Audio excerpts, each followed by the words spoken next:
Hi, wrestling fans. Thanks for clicking the Serenity Rose Report.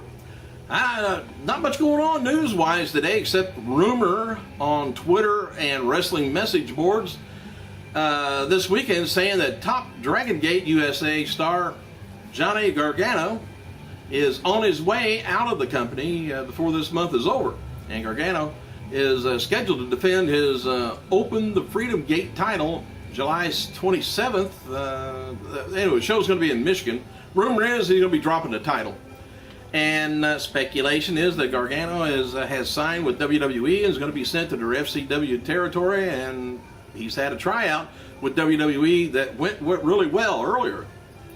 Gargano's been on the WWE radar for some time now, and they are interested in signing a handful of the Dragon Gate stars. Sami Callihan's one, Brody Lee, and Gargano. Lee is currently wrestling in FCW as Luke Harper. Well, check it out. It could be on YouTube, some of the matches. And you know this I cannot believe. I don't know. Batista is making his music video directorial debut next week in Los Angeles with rapper Action Bronson and producer Alchemist. He says, I'm just stroked to announce I'm making a music video directorial debut with Action Bronson and Alchemist in LA next week. And he's even surprised. It's like, I didn't know I could do this. And I don't know, I've never done it before, but well, might as well. Oh, how that happened. Mick Foley, he made a special appearance Thursdays at FCW live event down in Tampa. Florida was in town and popped up backstage unexpectedly, but also appeared for the fans. And he loves the fans, likes to thrill them with his beautiful body. WWE diva Eve Torres and Alicia Fox, they're going to be at Planet Hollywood in Vegas July 16th, 11 a.m. to 1 p.m. Wish I was there. FCW heavyweight champion Bo Dallas. Who the hell's that? Well, that's Bo Rotundo. Worked last night's WWE live event in Amarillo, Texas. He defeated Kurt Hawkins. The Miz appeared on Sirius XM Radio Fantasy Football Kickoff event at the Hard Rock Cafe in New York City, July 19th at 10 p.m. a.m. And Zack Ryder originally was scheduled to face Dolph Ziggler at the last night's event in Amarillo, but ended up defeating Michael McGillicuddy instead. No word where Ziggler was. And CM Punk was also not booked. Kind of shortchanged some people, huh? So, do you think maybe Vicky might have had him tied up somewhere? I don't know why he didn't show. William Regal, he made a rare in-ring appearance in Amarillo. He lost to the WWE Championship champion, Santino Marella. And tape for, I guess it's this week's Explosion at TNA. Battle for Glory Series match is going to be AJ Styles taking on Robbie E. And dark matches before Thursday's Impact taping saw Crimson defeat independent wrestler Kenny Stigma. And TNA star Chris Sabin had successful surgery to repair his torn ACL. No word on when he's going to be back in action, but it's going to be several months. And last night's TNA live event in Charleston, South Carolina saw Battle for Glory series as Kurt Angle defeated the Pope by submission to earn 10 points. Jeff Hardy defeated Daniels and scored 7 points. Former WWE developmental trainer Tom Pritchard, he's opened up a new blog website at drtompritchard.com, which all I can say is, Shawn Michaels, he signed a new endorsement deal with Deuce Watches. Not douche, don't get that wrong. Deuce, as in playing cards, for his signature series of showstopper wristwatches. DeuceBrand.com currently has the watches up for sale. The pre-sale price is $30. Not too bad. The next WWE studio movie to be released in theaters will be Doug Aronofsky, something like that, action thriller, The Day, on August 29th. No WWE star has been attached to the movie, as WWE just has the distribution rights, and the movie stars Shannon Salzman, Ashley Bell, Dominique Monaghan, and some others, but it's called The Day. Hang on a second. All right, WWE's got a website article up on Dallas page and says that the DDP yoga program, they're talking about, they got comments on there from Chris Jericho, Santino, Titus O'Neil, Zack Ryder, who all uses the DDP program. WWE, by the way, the reason Dallas didn't work, rather he just did the diamond cutter, which somebody told me, hey, why is he using the RKO? Well, he did the diamond cutter, RKO, years before Orton.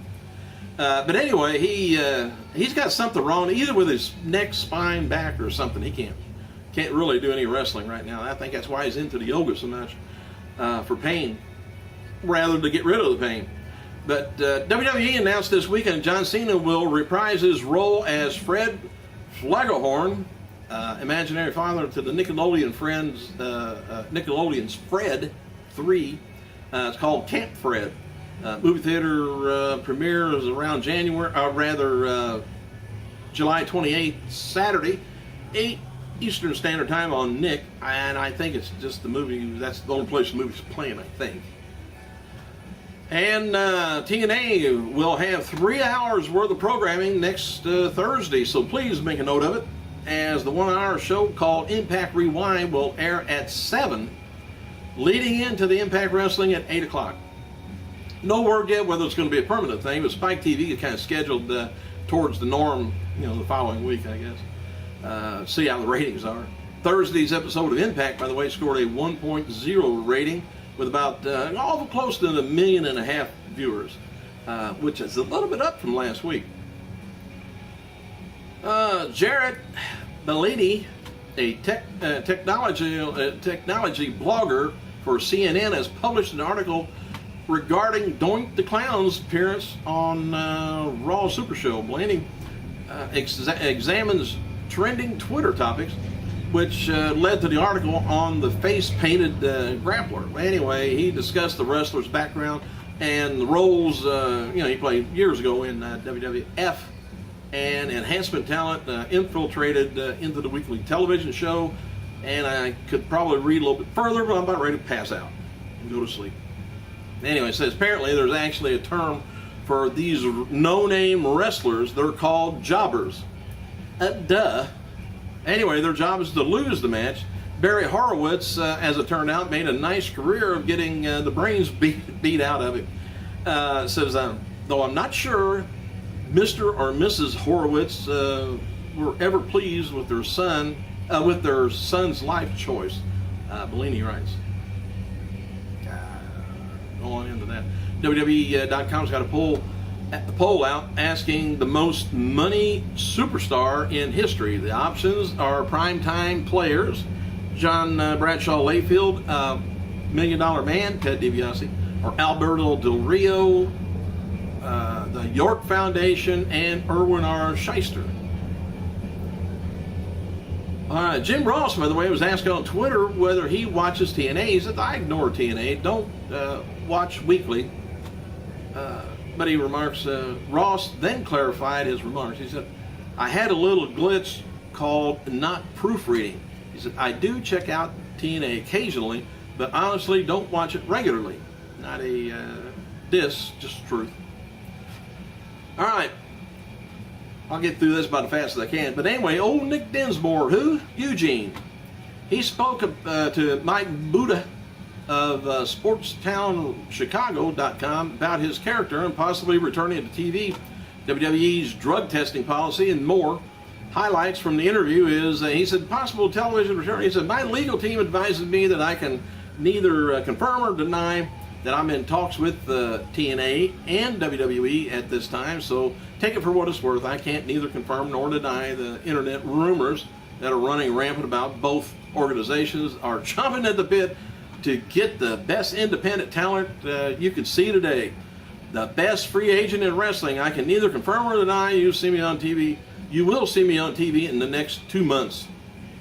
So he could be at the 1,000th show. Bruno Sammartino, declining WWE's invitation to enter the Hall of Fame, he was asked. He said, I didn't walk a mile in that guy's shoes. I don't know what he's been through, but I think it would be great for the fans, great for the Hall of Fame, great for WWE to really portray the legend, and especially Bruno Sammartino. And the great thing is that what he is and what he's done. And I think he should do it for the fans also. And don't worry about Vince. Do it for the fans. Let the current generation know what the guys years ago, like Bruno, went through. Give us a DVD. Give us your opinion of Vince. He'll probably do it. He'd get a kick out of it.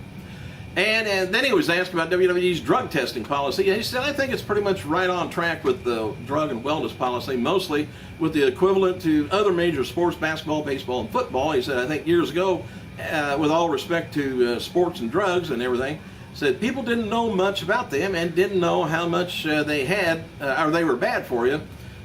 So with the wellness coming around and the pure athlete, he said, it's very good for business. And whether WWE should allow Randy Orton to appear on a 1000th episode of Raw while serving his suspension, he said, would the commissioner of the NFL do that for any NFL guy? I don't think so. So Orton may just miss that. Hey, thanks for clicking, you guys. Be sure and hydrate. Have a good Sunday. I gotta go.